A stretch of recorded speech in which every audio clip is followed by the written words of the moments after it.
Australia पूरी तरह से तैयार है प्रधानमंत्री नरेंद्र मोदी के भव्य स्वागत के लिए। प्रधानमंत्री नरेंद्र मोदी का ये पहला ऑस्ट्रेलियाई दौरा है।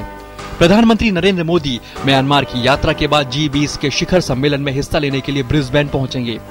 G20 शिखर सम्मेलन 15 और 16 नवंबर को होगा। ब्रिस्बेन में G20 शिखर सम्मेलन में शिरकत करने के बाद प्रधानमंत्री नरेंद्र मोदी सिडनी की ओर रवाना होंगे।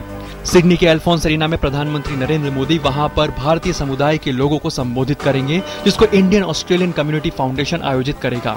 Indian Australian Community Foundation is hosting community reception for Honorable Prime Minister Narendra Modi in Sydney.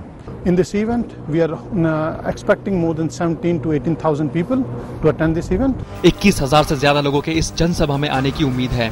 हालांकि अल्फोंस एरिना की क्षमता केवल 16,000 लोगों को एकत्रित करने की है। वहीं नरेंद्र मोदी के फैंस प्रधानमंत्री का भाषण सुनने के लिए मेलबर्न से सिडनी ट्रेन में 870 किलोमीटर की दूरी तय करके आएंगे। इस ट्रेन को मोदी एक्सप्रेस का नाम दिया गया है। ऑस्ट्रेलिया में बड़ी तेजी से बढ़ रहे भारतीय समुदाय के लोगों की संख्या करीब 2,95,000 है।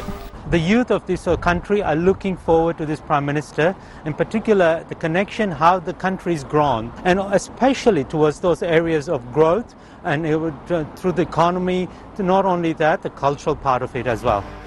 प्रधानमंत्री नरेंद्र मोदी सिडनी के बाद कैनबेरा जाएंगे। कैनबेरा में प्रधानमंत्री ऑस्ट्रेलिया संसद के संयुक्त सत्र को संबोधित करेंगे। इस संयुक्त सत्र को ब्रिटेन के प्रधानमंत्री डेविड कैमरून और चीन के राष्ट्रपति शी जिनपिंग भी संबोधित करेंगे। कैनबेरा में संयुक्त सत्र को संबोधित करने के बाद प्रधानमंत्री नरेंद्र मोदी मेलबर्न के लिए रवाना होंगे। ऑस्ट्रेलिया के प्रधानमंत्री टोनी एबॉट प्रधानमंत्री नरेंद्र मोदी के लिए रात्रि भोज का भी आयोजन करेंगे। इस भोज का आयोजन मेलबर्न क्रिकेट ग्राउंड में किया जाएगा। ऑस्ट्रेलिया के पास अकेले दुनिया का 40% यूरेनियम भंडार है, साथ ही उसके बाद बड़ा कोयला भंडार है। विशेषज्ञों का अनुमान है कि अगर भारत को ऑस्ट्रेलिया से यूरेनियम व कोयला प्राप्त हो तो इससे भारत की बड़ी ऊर्जा जरूरत पूरी हो जाएगी। ऑस्ट्रेलिया के प्रधानमंत्री टोनी एबॉट के सितंबर के भारत दौरे में दोनों देशों ने यूरेनियम को लेकर एक समझौते पर हस्ताक्षर भी किए थे। अब प्रधानमंत्री नरेंद्र मोदी अपने ऑस्ट्रेलिया दौरे में उस समझौते को आगे बढ़ाने का प्रयास करेंगे।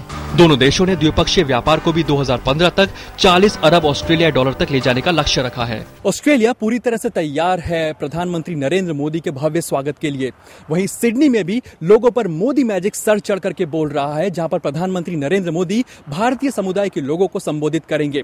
ऐसे में उम्मीद यही लगाई जा रही है कि प्रधानमंत्री नरेंद्र मोदी वहां पर लोगों के दिल तो जीतेंगे ही, साथ ही दोनों देशों के आर्थिक रिश्तों को एक नई ऊंचाई तक ले जाएंगे।